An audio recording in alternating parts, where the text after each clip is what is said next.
तो केंद्रीय मंत्री का यह बयान, लेकिन इस बीच कांग्रेस ने हल्ला बोल दिया है सरकार के खिलाफ। कांग्रेस ने नीट को लेकर सरकार को घेरा है। कांग्रेस सांसद गौरव गोगोई ने केंद्र पर सवाल उठा दिए हैं। नीट स्कैम को लेकर परीक्षा पे चर्चा क्यों नहीं करते प्रधानमंत्री?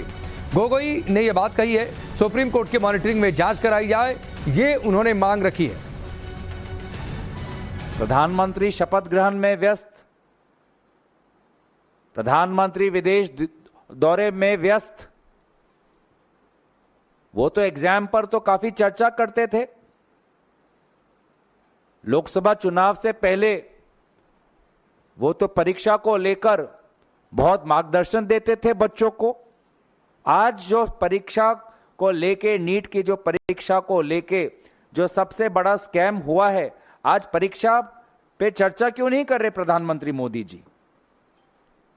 विदेश जाने का ऐसा क्या उनको इतना लगाव है? तो कांग्रेस पार्टी दोबारा ये मांग जताती है कि यहां पे एक इंक्वायरी हो, और अगर केंद्र सरकार सीबीआई इंक्वायरी नहीं चाहती, क्योंकि इनसे तो हमने 10 साल कितने सीबीआई इंक्वायरी मांगे, कभी भी इन्होंने हमारी बात सुनी नहीं, तो सुप्रीम कोर्ट मॉनिटर्ड एक इन्वेस्टिगेशन हो। और नीट के परीक्षा को लेकर भारत में जो आक्रोश है, उस आक्रोश की गूंज आपको सदन के अंदर भी सुनाई देगी। इस बीच फिजिक्स वाला के सीईओ अलक पांडे ने भी बयान दिया है और कहा है कि एनटीए ने सुप्रीम कोर्ट के सामने ग्रेस वाली गलती मान ली है। ग्रेस वाली बात एनटीए ने सभी से छिपाई। एनटीए ने कई ऐसी चीजें की हैं जो लोगों को पता ही नहीं है। अभी तो सिर्फ एक गलती मानी है एनटीए ने, ये उनका कहना है। नीट की कई खामियों पर भी उन्होंने इसके साथ ही सवाल उठा दिए।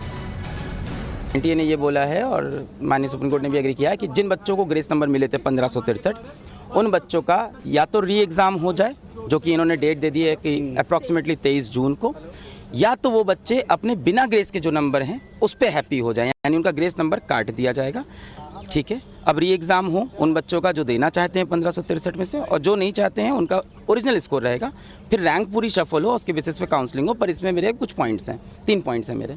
सबसे पहला पॉइंट ये है कि आज एनटीए 7-8 दिन बाद आके माननीय सुप्रीम कोर्ट के सामने खुद एग्री करता है कि ये ग्रेस वाला जो पूरा हमने जो किया है ये गलत है, इसको हटा देते हैं। कहीं ना कहीं एग्री किया। सवाल ये उठता है, ग्रेस दे के क्या उन्होंने खुद बताया था? नहीं बताया था। जब हमने 719 स्कोर पकड़ा, 720 तब बताना। तो क्या एनटीए और भी ऐसे बहुत चीज़ें करता है जो हमें पता नहीं चलती? क्या और डिस्पेरेंसीज है जो एक बार हमें अंदर घुस के देखनी चाहिए? ये तो पकड़ा गया 719 720 से, क्या ऐसे और भी मामले हो सकते हैं? तो कहीं ना कहीं ट्रस्ट का इश्यू है। दूसरा बात, उन्हीं बच्चों को ग्रेस मिला था और उन्हीं को री एग्जाम की अपॉर्चुनिटी मिल रही है जो माननीय हाईकोर्ट पहुंचे थे एग्जाम के बाद कि उनका समय का नुकसान हुआ है। बहुत सारा बच्चा माननीय हाईकोर्ट नहीं गया क्योंकि किसी को नहीं पता कि बाद में ग्रेस नंबर मिलते हैं, पहले कभी नहीं हुआ। और 18 साल के बच्चे को नहीं पता है कि मुझे पेपर लिखने के बाद अब हाईकोर्ट जाना होता है। तो मुझे लगता है यहाँ पे राइट टू इक्वालिटी का वायलेशन है। तीसरी बात, पेपर लीक का जो मुद्दा है वो ओपन है, उस पर सुनवाई होती रहेगी। और आज माननीय सुप्रीम कोर्ट में जजेस ने खुद बोला कि मान लेते हैं काउंसलिंग हो गई, मान लेते हैं एडमिशन भी हो गया और तब कुछ प्रूफ होता है, तो we have all the powers to revert everything. तो आपने सुना किस तरीके से फिजिक्स वाला के सीईओ ने क्या कुछ कहा और ग्रेस मार्किंग में किस तरीके से गड़बड़ी हुई है, किस तरीके से 719 नंबर नहीं हो सकता है, नंबरों में किस तरीके से गड़बड़ झाला हुआ है, ये हमने आपको काफी पहले ही बता दिया था। लेकिन एक बार फिर से आपको बताते हैं कि सुप्रीम कोर्ट ने आज आदेश क्या दिया है। 23 जून को 1563 छात्रों की परीक्षा होगी और यह परीक्षा दोबारा होगी क्योंकि पहले ग्रेस मार्क उन्हें दिया गया था। 30 जून से पहले री एग्जाम का रिजल्ट आ जाएगा। 1563 छात्रों को बिना ग्रेस मार्क का स्कोर बताया जाएगा। बाकी याचिकाओं पर एनटीए से 2 हफ्ते में जवाब मांग लिया है सुप्रीम कोर्ट ने।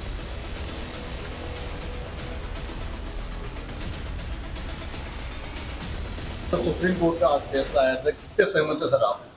उससे 1/3 सहमत है क्योंकि 3 मेजर मुद्दे थे। एक तो 1563 बच्चों को हटाया जाए जिनको ग्रेस मार्क्स दिए गए, इस पूरी प्रक्रिया को ही हटाया जाए।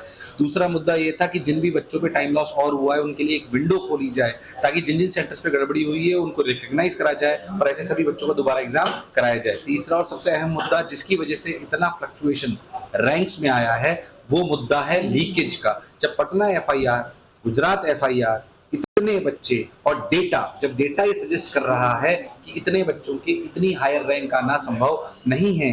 605 नंबर पर जिस बार पिछली बार 26,000 बच्चे थे, इस बार वो उठकर 76,000 हो गए। इतना इंटेलिजेंट बच्चा एक साल में पैदा हो जाना ये संभव नहीं है। ये तीनों चारों बातें बताती है कि इस बार लीकेज हुई है, चीटिंग हुई है।